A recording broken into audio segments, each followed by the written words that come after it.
Hello dear friends and welcome to this video. Today we will talk about cutting.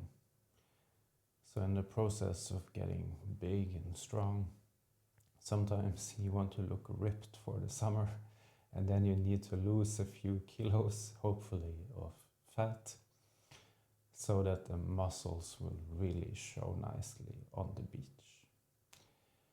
I did cutting, but not so much for muscles, but because I wanted to start running instead of only lifting weights.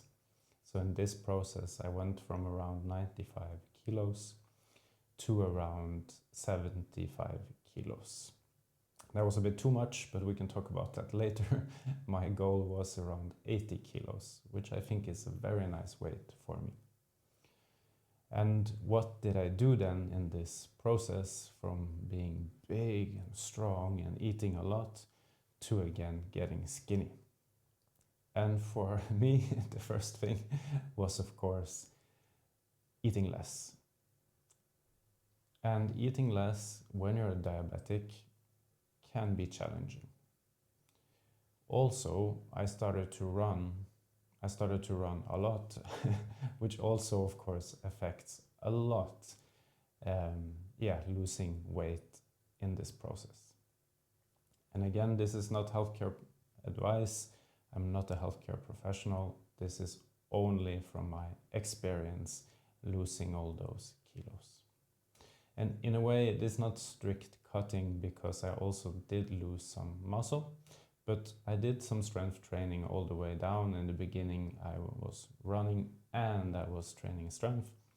So I tried to maintain at least some strength in the process. So first of all, I started to eat less, and mostly I just started to eat what I would like to eat. I have a very fast metabolism. I'm very lucky in that way. So for me to be 95 kilos, I needed to eat a ton of food, which is not very nice, to be honest, not very nice for the digestion, not very nice for the wallet, and also difficult when it comes to be a diabetic. Yeah, I talked all about that in the video about bulking.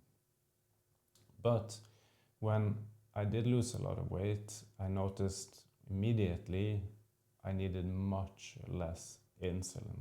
And that can be challenging because you're used to taking a lot of insulin and suddenly you need to take less and less and less and less and less and less. So in the period, sadly, I did have quite often a bit low blood sugar. Luckily, in my body, there is still some good processes, so I never get it too low. Then it's something that kicks in and gives me some glycogen to the blood. So I never had below, I don't know, maybe 2.1 or something. Mostly it stops on 2.9 and then sometimes it goes below, but very rarely. And also then it's been quite manageable. So I'm very lucky in that way, as it seems like I have some type of safety mechanism in my body. But yeah, it's still not nice having low blood sugar, especially at night. Maybe it takes some time, you wake up and you're difficult to fall asleep, and yeah, maybe you took too much and you wake up several times at night. So it's really, really not nice in this process. So that was a big challenge, adjusting all the time, because now I'm stable, I eat almost the same thing, I'm on the same weight, much easier. But at that time, I was losing weight every week, and had to adjust also then insulin every week. So I felt like I was running after myself all the time. So I took lower, but I needed to take lower because I lost more weight, and I needed to take lower and lower and lower. And it felt like I was always a bit behind, and then too often I would get low blood sugar. And at the same time, I was starting to run 2-3 times a week. And before I did no cardio. And then I had this effect at the same time. So actually I was losing too much weight way too fast, which is of course not good for maintaining muscle and also not to have good blood sugar control. So what I should have done in retrospect, I should have not changed my diet so much because I increased my cardio, which would increase the energy expenditure. So there I did definitely a mistake. And it didn't take actually very long before I went from 95 kilos to around 75 kilos, maybe 1.5 years or something. And most of that was in the first year, from 95 to around 80. So it was too fast. I should have done it more slow. I should have eaten more. I must have been in a quite big caloric deficiency in this period, which is of course not very healthy. Yeah, and my goal was 80 kilos, but it continued to go lower. I started to run more. I didn't adjust my caloric intake. So I didn't stop at 80, which was the goal. I continued down all the way to 75 kilos. So now I'm struggling a bit again because I'm again trying to get up to around 80 kilos, and I have to eat a bit more and again adjust. When it comes for me to my blood sugar, it's so much easier to be stable weight, eat mostly the same things.